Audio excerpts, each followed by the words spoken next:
Extiende tu mano, Señor. Un espacio de Casa de Dios El Shaddai. Casa de Dios El Shaddai. Es el momento de apegarnos a la palabra de nuestro Señor Jesucristo. Hoy te confieso, Señor. Comenzamos. Estaba hospitalizado. En esos días yo leía un libro que nos narra la vida de Juan el Bautista. Era una noche cuando manteníamos comunicación constante con mi esposa porque ella estaba en el hospital. Yo estaba en el cuarto cuando suena el mensaje de mi teléfono, lo abro y malas noticias. La salud de nuestro pastor menguaba cada vez más. Ese mensaje me partió el corazón. Y estando yo en el cuarto, estaba mi hija cerca de mí. Ella estaba viendo tele y le digo: hija, sal del cuarto, voy a orar. Y me dice ella: no, si quieres nada más le bajo volumen a la tele y puedes orar. Y le dije: no, voy a gritar. Y me dice ella: está bien. Apagó la tele, cerró la puerta, cerré los cristales. Y en ese momento yo empecé a clamar, pero de dolor. Empecé a gritar de una manera desesperada. Y dentro de mí pasaban muchas cosas y yo decía: ¿por qué permites, Señor, que tu siervo sufra cuando Él ha dedicado su vida a tu obra? Te ha construido una casa. ¿Por qué permites que siga sufriendo? Yo le decía. Y estaba con muchas dudas en mi mente. Y decía: no es justo, no es justo, Señor. Yo decía dentro de mí: no es justo. Había mucho dolor en mi corazón. Y esos días empecé a leer el libro de Juan el Bautista. Y a través de ese libro Dios me habla. Y me enseña que Juan el Bautista, cuando él queda huérfano de padres, huyendo a los 8 años de edad, se va y es educado por personas que no eran sus padres. Y después se va al desierto. Y allá en el desierto busca la presencia del Señor. Predica la palabra, pero lo apresan, lo llevan a un calabozo y su muerte fue cruel. Él muere decapitado. Y yo decía: Señor, ¿por qué tus siervos mueren de esa manera? ¿Por qué permites una muerte indigna? Y yo decía que no pregonamos un Dios de poder. Y saltaban muchas dudas a mi mente, muchas dudas.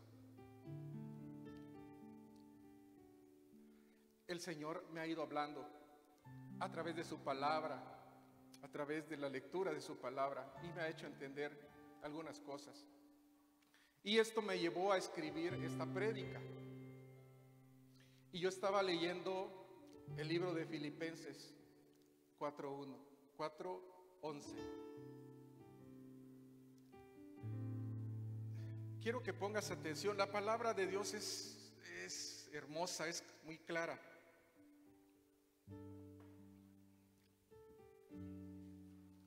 Filipenses 4:11. Mientras aparece en pantalla, yo quiero preguntarte: ¿quién escribió el libro de los Filipenses? Pablo, el apóstol Pablo. De él te voy a hablar esta mañana. Y Pablo decía, ¿es el 4:11? Perdón, me equivoqué. Era Filipenses 4:4. Sí, no hagas caso a lo que yo diga, mejor lo que está escrito, porque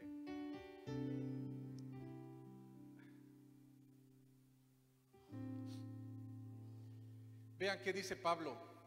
El apóstol Pablo dice: regocijaos en el Señor siempre.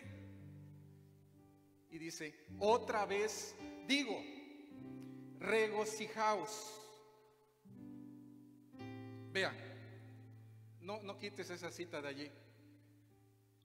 Hace un tiempo yo leía otro libro. Ese libro se llama Cuando lo que Dios hace no tiene sentido. Así se titula el libro. Y en el título del libro engloba lo que te quiero decir. Muchas veces cuando Dios hace algo, nosotros creemos que no tiene sentido. Por eso así se titula el libro, Cuando lo que Dios hace no tiene sentido. Y en ese libro narran muchas historias verídicas, testimonios de personas que han pasado por el valle de la tribulación. Solo te voy a contar un caso. En ese libro habla de un joven que se llama Kevin. Kevin era un joven universitario, estudiante de medicina. Estaba a punto de culminar su carrera cuando es diagnosticado con leucemia. Y los papás hicieron todo lo humanamente posible para que la salud de Kevin se mejorara.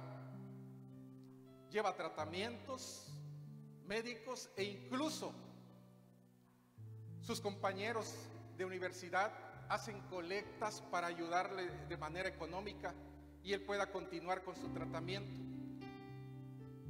Kevin estudiaba medicina y el deseo que él tenía era ser médico misionero. Ese era el deseo de su corazón. Era un hijo de cuna cristiana, de padres cristianos, y su deseo era servirle al prójimo a través de la ciencia, a través de la medicina. Sin embargo, la leucemia fue muy agresiva con él, y antes de que Kevin terminara su carrera, Kevin fallece. Y los papás ya se han de imaginar destrozados. Y en ese momento, cuando a nuestra mente surgen muchas interrogantes, y decía: Señor, ¿por qué? ¿Por qué un joven con un futuro brillante, con buenas intenciones, un joven cristiano, un joven lleno de vida, queriendo servirle al prójimo, ¿por qué te lo llevas? ¿Y por qué aquellas personas que andan en condición de calle, aquellas personas que andan haciendo maldad, que andan robando, asesinando, aquellos que no tienen a Cristo en su corazón, y por qué ellos sí viven? Y no sé si alguna vez tú te has preguntado. Yo te estoy narrando una situación de la vivencia de una familia, pero quizá tú hayas pasado una situación en el que de repente te preguntas: ¿y dónde está Dios? ¿Por qué Dios permite, no sé, permite que yo tenga problemas en mi matrimonio? ¿Por qué Dios permite que mis hijos se rebelen contra mí? ¿Por qué Dios permite muchas cosas? Y es ahí donde viene el dolor a nuestro corazón. Ahí ya no hay alegría. Pero mira qué nos dice Pablo: regocijaos en el Señor siempre. Dice: otra vez digo, regocijaos. Mira, Pablo no te está diciendo que te regocijes cuando todas las cosas te van bien. No solo que te regocijes cuando tu mesa está harta. Pablo no te está diciendo que te regocijes solo cuando gozas de buena salud. Tampoco Pablo te está diciendo que te regocijes cuando tienes un buen trabajo y ganas un buen sueldo. No te está diciendo solo eso Pablo. Dice que te regocijes en el Señor siempre. ¿Qué quiere decir siempre? Siempre quiere decir en las buenas, en las malas también, en el día y en la noche. en el invierno y en la primavera. Dice, regocijaos en el Señor siempre. Amén.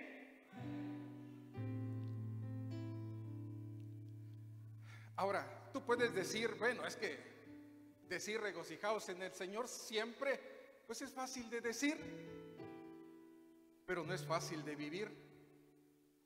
Pero sabes, yo quiero que entiendas una cosa. Cuando Pablo le está escribiendo a los filipenses, ¿sabes en dónde se encontraba en ese momento Pablo? Exacto, Pablo se encontraba en la cárcel. ¿Cómo alguien puede decir que nos regocijemos si esa persona está en la cárcel? Y nos dice que nos regocijemos en el Señor siempre. Pablo estaba preso cuando escribió eso. Pablo estaba preso. Y en la prisión, hermanos, estando en la cárcel, escribe eso. Ahora, ¿por qué razón Pablo estaba en la cárcel? ¿Porque había hecho algo malo? No, no había hecho algo malo. Porque cuando nosotros hacemos algo malo, o cuando alguien hace algo malo y va a la cárcel, pues por lo menos queda el consuelo de decir, bueno, está en la cárcel porque se lo merece. Y de alguna manera, el que está preso sabe que es merecedor de estar en ese lugar. Pero Pablo no había hecho nada malo. Sin embargo, estaba en la cárcel. Ahora, ¿qué cosa mala había hecho Pablo para estar en la cárcel?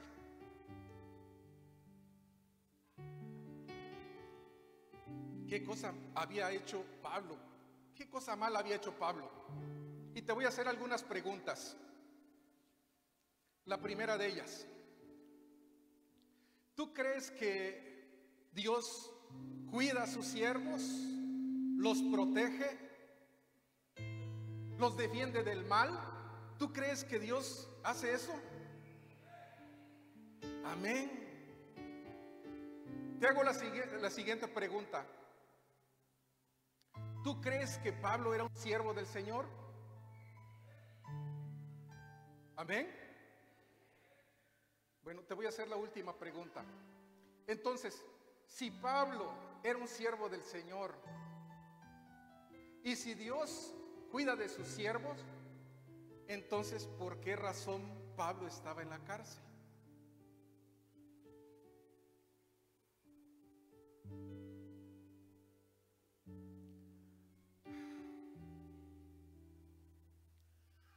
Pablo no había hecho nada malo. ¿Sabes por qué estaba preso? Amén. Por predicar el evangelio, Pablo estaba preso. Esa era su condena, por haber predicado las buenas nuevas del Señor. Ahora, Dios no debería, mira hermano, no sé si solo a mí me saltan estas dudas, pero creo que es parte natural de nosotros como humanos que nos hagamos estas interrogantes. Decimos, Dios no debería de cuidar al siervo suyo que predica el evangelio. Desde la lógica humana podemos pensar, sí debería cuidarlo. Desde la perspectiva humana, el Señor debería cuidar a sus siervos. Sin embargo, vinieron a Pablo y lo aprendieron y lo llevaron a la cárcel. Mira, te voy a contar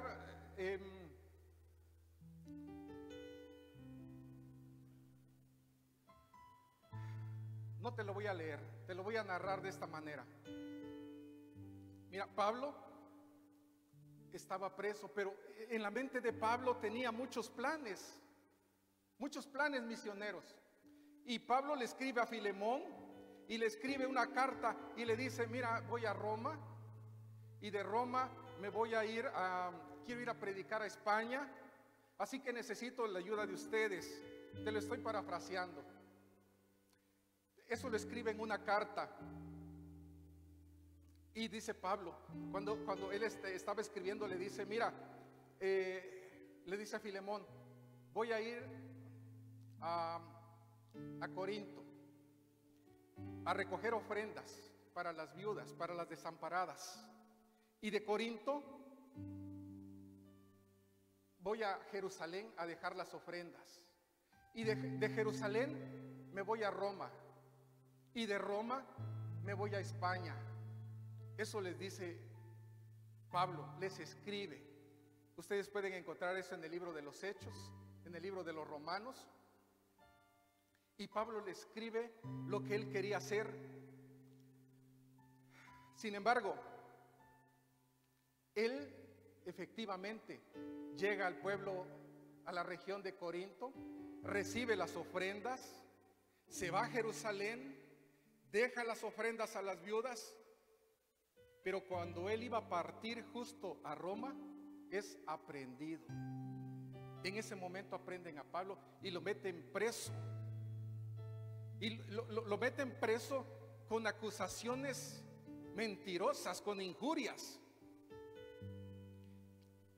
Y Pablo permanece preso por 2 años. Dentro de los planes de Pablo no estaba eso, pero dentro de los planes de Dios sí estaba. Ahora, cuando Pablo estaba preso y tarda 2 años, Pablo tenía una doble nacionalidad, era judío y era romano. Entonces Pablo apela al César para ser enjuiciado en Roma. Pablo escribió 13 cartas, Pablo hizo 3 viajes misioneros. Algunos dicen que fueron 4, pero el cuarto viaje en realidad no era en plan de misionero. El cuarto viaje era cuando ya lo llevaban a la cárcel a Roma. Y en el cuarto viaje Pablo es llevado a Roma. Iba como presidiario, iba a ser encarcelado. Y en ese viaje ocurrieron muchas cosas.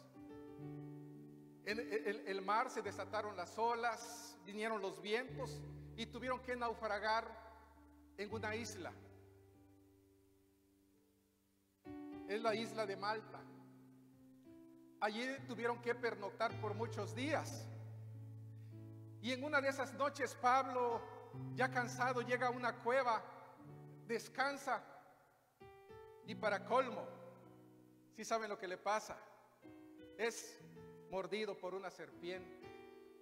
Era como para decir, bueno, Señor, ¿de qué se trata? Renuncio, ¿verdad? Cualquiera de nosotros. ¿Y sabes qué traigo a la mente? Que a veces un gesto, una mala mirada, un comentario en la iglesia hace que nos vayamos y dejemos la casa del Señor. Y cuando yo pensaba en eso, yo decía, qué inmaduros somos. ¿Cómo puede un comentario contaminarnos a tal grado de decir, ya no quiero nada contigo, Señor? Cuando yo leía la historia de Pablo, yo decía, no somos pero ni siquiera la sombra del apóstol Pablo. Y leía que muchas de las iglesias, los hermanos se van y otros vuelven. Y el mayor problema de las iglesias, algunas son la doctrina. Y por doctrina, por enseñanza se van. Pero la gran mayoría, decía un libro que leía, la gran mayoría se van por pleitos, por chismes. Perdón, hermano, que te lo diga, pero a veces te alejas de las cosas del Señor y cuando no sé si me estás poniendo atención ahorita que te narro la vida de Pablo. No, Pablo no desistió. Aún fue mordido por una serpiente y después llega a los oídos. Esa isla se llama Isla de Malta. Es conocida también como la isla de San Pablo. En la actualidad existe la isla y le nombran también la isla de San Pablo. Bueno, voy a ir terminando de contarte esto. Finalmente, después de una gran travesía y de un viaje todo tumultuado, Pablo llega a Roma. Pero en los planes originales, Pablo debía llegar a Roma gozando de buena salud. Pablo debía llegar a Roma libre, porque él esperaba llegar a una plaza pública y predicar el evangelio en Roma. Y Roma era un lugar difícil de predicar el evangelio. Ahora, si de por sí, como decimos, de por sí era difícil llevar el evangelio, si Pablo hubiera estado libre, ahora preso iba a ser aún más difícil que Pablo pudiera llevar el evangelio. Ahora, Pablo escribe que justamente, dice Pablo, por causa de sus prisiones, gente que no se hubiera convertido de otra manera, se convierten al Señor. Muchos reafirmaron su fe al ver a Pablo, al ver a aquel varón que pese a las circunstancias que él estaba pasando, jamás renegó del Señor. Dicen en otros libros que Pablo, cuando era golpeado, golpearon a Pablo y Silas y los llevaron a la cárcel. Cuando los llevan a la cárcel, ellos pudiendo quejarse no lo hicieron. Dice que en la cárcel ellos empezaron a cantar, empezaron a entonar himnos. Amén.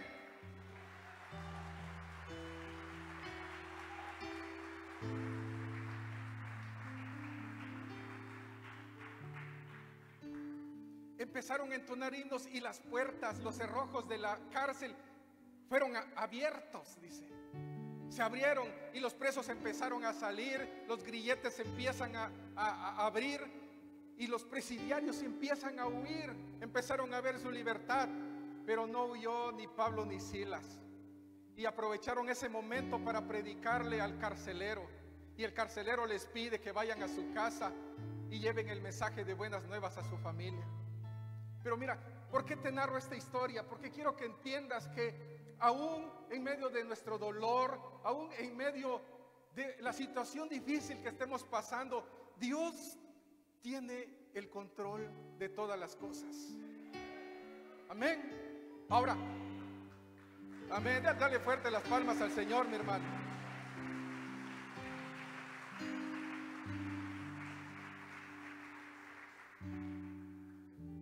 Dice, regocijaos en el Señor siempre. Otra vez digo, regocijaos. Y Pablo no estaba hablando una cosa teórica. Pablo no estaba hablando algo que se le ocurrió plasmar en un escrito nada más. Y a veces decimos, regocijaos en el Señor siempre, y queremos escuchar esa frase muy bonita de decir y decir, amén, amén, todos decimos, ¿verdad? Pero quiero que entiendas en qué contexto Pablo escribe esta frase. Pablo estaba preso. Ahora, tal vez tú puedas preguntarte, así como yo me he hecho muchas preguntas. Bueno, es que ¿cómo es posible regocijarse en el Señor? Está bien cuando nos va bien, cuando estamos alegres, cuando las cosas marchan como nosotros pensamos, pues sí, nos regocijamos, estamos contentos, pero ¿y en el momento de dolor, en el momento de tristeza, en el momento de angustia, cómo alguien se puede regocijar? Ahora, tú sabes que hay una desviación de conducta que es llamada masoquismo. ¿Y qué es el masoquismo? El masoquismo es sentir placer por el dolor. Ese es el masoquismo. Es cuando una persona busca el dolor y se alegra por estar sintiendo esa sensación. Pero no es lo que le estaba ocurriendo a Pablo. No se compara eso con lo que estaba pasando Pablo. Dice Pablo, regocijaos en el Señor siempre. Ahora, él lo estaba haciendo. ¿Y cuál era el secreto de Pablo? Aquí lo vamos a encontrar, mis hermanos. El secreto está precisamente en este mismo versículo. Y te voy a repetir el texto, vas a ver el secreto.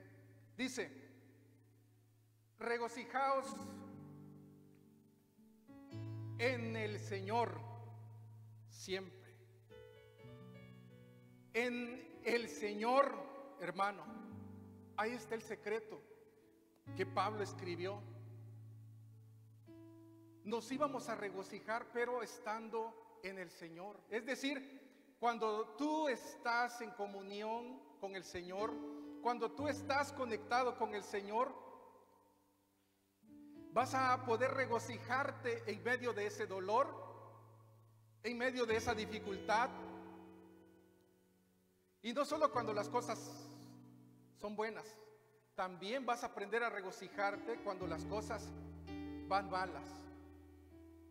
Ahora, hay algo que quiero enseñarte, y ya lo comentaba en una ocasión que había tenido la oportunidad de predicarte, y te lo voy a repetir.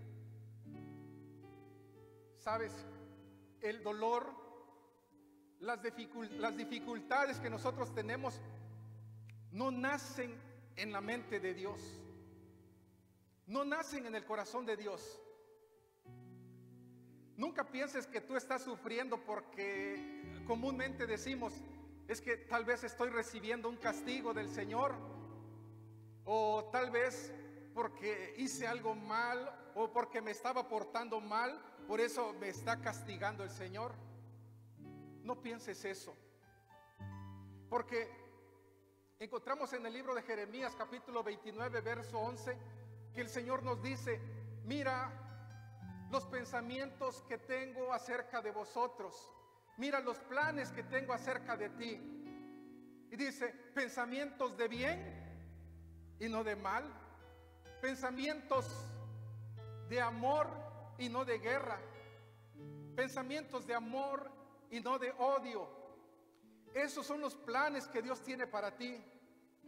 O sea que de la mente del Señor, del corazón del Señor, solo nacen cosas buenas, cosas agradables. Si el Señor le está diciendo en su palabra, entonces el sufrimiento y el dolor no nacen del corazón del Señor. Entonces, si no nace del corazón del Señor, el sufrimiento y el dolor, ¿de quién nace?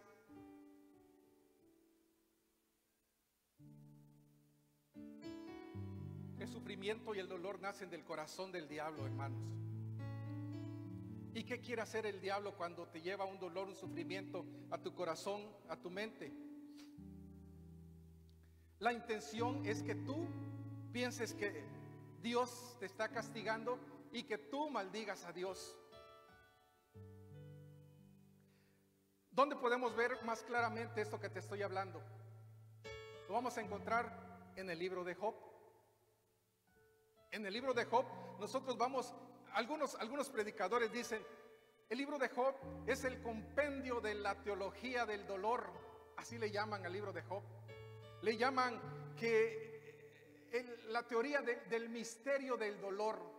¿Y por qué le llaman así? Porque para que tú entiendas ese misterio del dolor, del sufrimiento, tenemos que ver la vida de Job. Tú sabes que un día Dios habla con el Satanás, con el enemigo de nuestras almas, y le dice, ¿tú has visto a mi siervo Job? Y dice, sí. Mi siervo Job, dice Dios, es un hombre que me ama, que me adora, que me busca. Pero vean qué palabras pone el enemigo. Ponme Job 11:1. 1:11, al revés. El diablo dice lo siguiente, mis hermanos. Pero extiende ahora tu mano y toca todo lo que tiene. Esa es la versión Reina Valera. No la encontró en la otra versión. Pero dice, extiende ahora tu mano. Y dice en otra versión, Dios habla hoy, quita. Dice, quita todo lo que tienes y a ver si no blasfema contra ti. Y en la otra versión dice, a ver si no te maldice en tu propia cara. Entonces, ¿de quién es la idea de quitar? No viene de Dios, mis hermanos. Ahora, si Dios no te va a quitar aquello que te hace bien. Si Dios te va a quitar algo, te va a quitar el pecado. Dios te va a quitar el vicio, aquello que te destruye, aquello que malogra tu familia. Dios te va a quitar lo que arruina tu vida. Eso es lo que Dios te va a quitar. Pero Dios nunca te va a quitar aquello que te hace bien. Jamás, hermano. Pero si tú continúas leyendo el libro de Job, vamos a encontrar que el enemigo le trae dolor a la vida de Job, le trae enfermedad, le trae maldición, pero con un solo propósito. El propósito que tenía era hacer que Job se revoltara contra Dios, que Job le diera la espalda a Dios, que maldijera. Y mira que el enemigo es muy astuto, utiliza a veces medios. Y Satanás colocó palabras de él en la boca de la misma esposa de Job. ¿Y qué le dice la esposa a Job? Le dice, ¿por qué no maldices a tu Dios y te mueres? Ya estás sufriendo mucho. ¿Por qué no maldices? Mira, no son palabras que nacían del corazón de la esposa. Eran palabras que el enemigo había puesto en los labios de ella. Ahora, tú sabes la historia. A pesar de que Dios permite que el enemigo toque la hacienda de Job, el dinero, sus hijos le son quitados, sus criados son muertos, su ganado muere. Con todo y eso, Job no renuncia de Dios. Algunos dicen, bueno, le quitó todo, ¿por qué no le quitó a su mujer? A la mujer sí se lo dejó. A pesar de que le dice, ¿por qué no maldices a tu Dios y te mueres?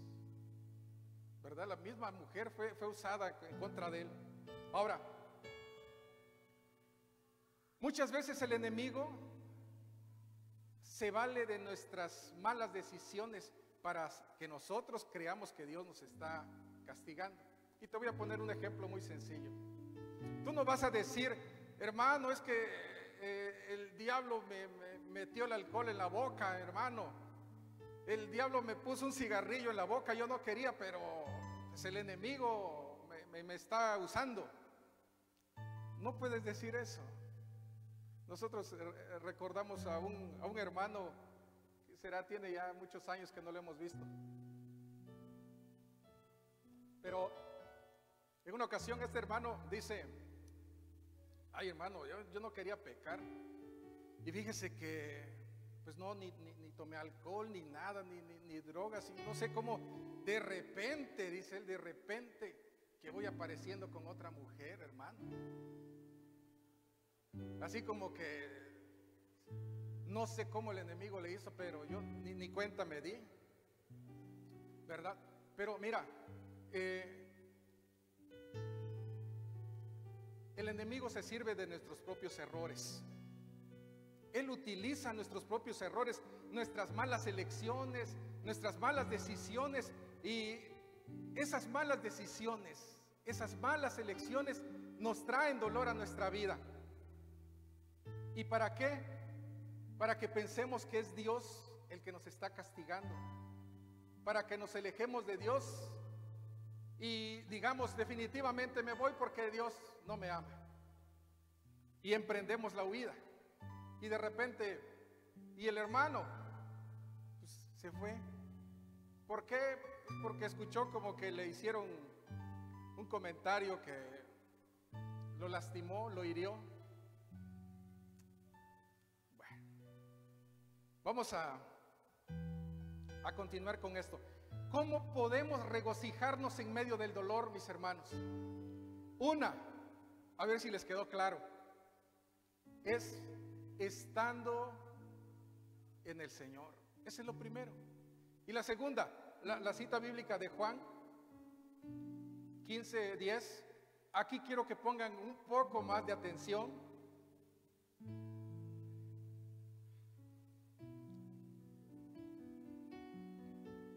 Son palabras de Jesús. Jesús dijo estas palabras. Dice: si guardareis mis mandamientos, permaneceréis en mi amor. Hasta allí, no le vayas a cambiar. O sea, si tú dices, bueno, si yo permanezco en Cristo y si Cristo permanece en mí, el diablo no tiene cabida en mi vida, el diablo no me va a derrotar. Está bien, la frase está muy bonita, la palabra está muy bonita, pero ¿qué quiere decir permanecer en Cristo? Si me pones el verso que sigue, vean qué significa permanecer en Cristo. Aquí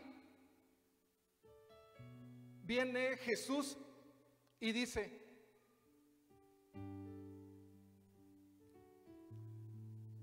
voy a leer el anterior, que queda allí en la pantalla, por favor.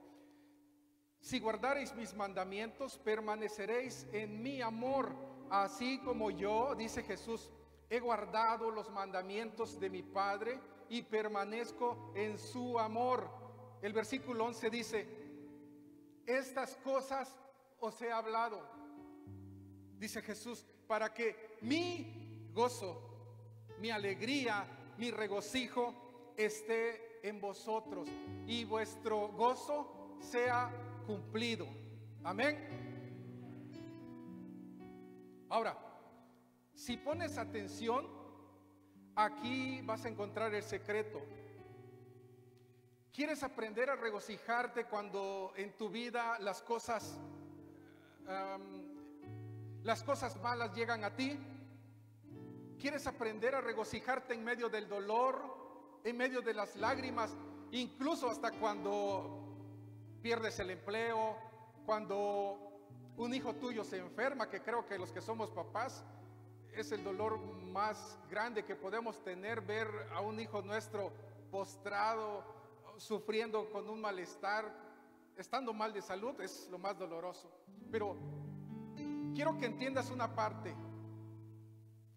No estoy diciendo que vas a regocijarte levantando las manos y decir: gracias, Señor, porque mi hijo está enfermo, gracias porque perdí el empleo. No estoy hablando de que vas a hacer eso. ¿Qué es el regocijo del Señor? Bueno, cuando tenemos una situación de este tipo, muchas veces vamos a sufrir porque somos humanos, nos va a doler, vamos a llorar, pero sabes, nosotros tenemos la esperanza porque vamos a sentir paz en nuestro corazón. La palabra dice: esa paz que sobrepasa todo entendimiento, que aún podamos ver la adversidad en nuestra vida, la paz de Dios estará con nosotros. Aunque no lo podamos ver, aunque no lo podamos sentir, Dios está con nosotros. Amén. Pero para que tú experimentes esto, tienes que estar conectado, vamos a decirlo así. Tienes que estar conectado al Señor Jesús. Tienes que, como decía la cita que acabamos de leer, tienes que guardar sus mandamientos. Guardar sus mandamientos es una evidencia que tú estás conectado al Señor Jesús. Y si tú estás conectado al Señor Jesús, vas a experimentar gozo, vas a experimentar alegría,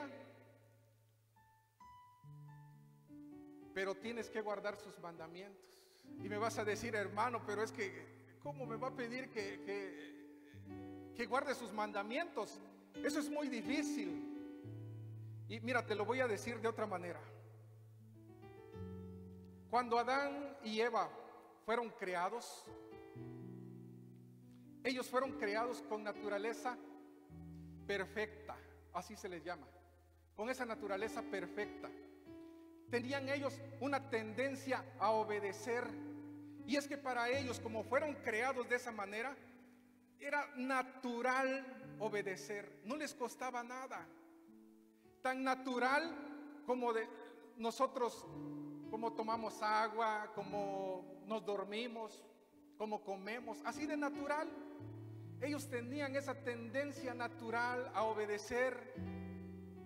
Pero aquí viene el pero, ¿verdad?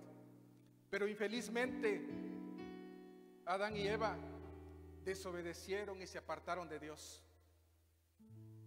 De cierta manera, al apartarse de Dios, ellos ya iban en contra de su naturaleza, porque el diseño por el que ellos fueron creados era de obediencia. Solo que al apartarse de Dios, por eso dicen muchos que el pecado es un misterio, el pecado. ¿Por qué un misterio? Porque no es posible comprender cómo una pareja que fueron diseñados desde su origen con una tendencia a obedecer, se hayan esforzado para desobedecer. Es un misterio el pecado. Y cuando ellos pecan, adquieren lo que nosotros le llamamos la naturaleza pecaminosa. Y con esa naturaleza pecaminosa es que naces tú, nací yo, con esa tendencia. Ahora, esa tendencia de pecado hace que nosotros seamos, como dicen algunos, como esos caballitos en el prado, libres, como esos animales monteses que no obedecen a su amo. No queremos obedecer a Dios, porque nuestra naturaleza ya es así. Desde que Adán y Eva pecaron, nuestra naturaleza se vuelve pecaminosa. Ahora, desde pequeñitos, desde muy pequeños nosotros ya traemos esa tendencia a pecar, y cometemos algo y nos estamos escondiendo inmediatamente, o estamos viendo a ver quién nos vio. Y te voy a decir algo. Escuchaba un testimonio de un predicador y decía: en una ocasión me quedé en casa escribiendo un sermón. Mi esposa tuvo que salir, pero me dijo: te va a quedar el niño por un momento, yo regreso. Y dice el predicador: yo estaba escribiendo en mi libreta, pero con el rabo del ojo estaba al pendiente de mi hijo. Era un hijo pequeño, apenas sus primeros años de vida, 1 o 2 años de edad. Y se dio cuenta que el niño comenzó a acercarse a unos objetos de cristal. Y dice: no le dije nada. Después se hacía a un lado y se iba donde habían unos juguetes. Y cuando yo veía que se acercaba al cristal, yo le dije: no te vayas a acercar ahí, es peligroso, te puedes cortar. Pero miren, hermanos, nuestra tendencia humana es así. Cuando nos dicen no, parece que nos dijeran que sí. Es ahí que queremos. Y les hablo a los jóvenes y a los no tan jóvenes. A veces le dicen la mamá: ese muchacho no te conviene, esa muchacha no te conviene. Pero como dice, se entercan y decimos: no, es que me lo voy a llevar a la iglesia de La Oreja y tiene que conocer del Señor y va a ver mi mamá, mi papá que sí. Aunque nos estén diciendo que no lo hagamos, nuestra tendencia humana es así, desobedecemos. Y este predicador, cuando estaba escribiendo, vio cómo su hijo se acercó a un jarrón de cristal y escuchó el ruido y volteó a ver y vio que el jarrón quedó hecho pedacitos, el jarrón. Y dice el predicador, hice como que no lo vi. Y la primera reacción que tuvo el niño cuando rompe el vaso de cristal es voltear a ver al papá, a ver qué hacía. Y dice el papá, yo hice como que no lo vi, pero en realidad sí lo estaba viendo. Y vi que como él pensó que yo no lo había visto, de manera sigilosa, él comenzó a juntar las piezas del jarrón de cristal. Pero en eso que él estaba juntando las piezas, se corta un dedito. Y allí ya no pudo solo él. Y comenzó a llorar y fue hacia el papá y se empieza a quejar. Y el papá no lo regañó, dice, no lo regañó. Fue, lo llevó a lavamanos, le limpió la herida, se la lavó, le puso su curita. Y dice, yo no sé si mi hijo me haya comprendido lo que yo le dije, porque era un niño pequeño. Pero le dije, ¿sabes, hijo? Injustamente por la vida, le habló en sentido metafórico, injustamente por la vida vas a romper muchos cristales, vas a romper muchos jarrones. Pero cuando por esas cosas de la vida tú rompas un cristal o rompas un jarrón, no quieras enmendar tu error tú mismo. Recuerda que siempre hay un Padre, el cual está con los brazos abiertos y Él te va a ayudar. Dice, yo no sé si mi hijo me haya entendido, pero yo le dije esas palabras y me quedó viendo. Entonces, hermano, yo te digo a ti en esta hora, yo no sé, por aquellas cuestiones de la vida, tú hayas roto el florero precioso de tu matrimonio. Por aquellas cosas de la vida, tú hayas roto el respeto que tus hijos te tenían. O por aquellas cosas de la vida, tú hayas roto el amor que tus hijos te tenían. O el respeto, la confianza que tu jefe te tenía. Yo quiero decirte que en la vida vamos a andar rompiendo jarrones, te lo digo de manera literal, porque erramos, porque fallamos, porque nuestra naturaleza es pecaminosa, vamos a cometer errores. Pero cuando por esas cosas de la vida cometas errores, recuerda que siempre hay un Padre amoroso, con los brazos extendidos, esperando que tú te acerques a Él. Y yo no sé si te has alejado del Señor una vez, 2 veces, 3 veces, como decía el hermano de Lucio en su predicación, 4 veces, 5 veces. Ven al Señor, ven a la casa del Señor. El Señor es de cuartas, quintas oportunidades, de milésimas oportunidades. Su amor es infinito. Dale palmas al Señor, mi hermano.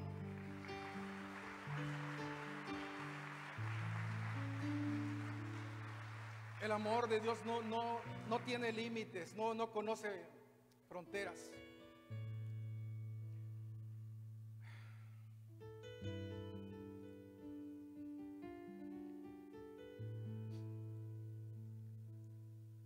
Mira, quiero ir terminando narrándote lo siguiente. Hay cristianos, porque habemos muchos tipos de cristianos. Hay quienes, después de tener años en el Evangelio, hay quienes creen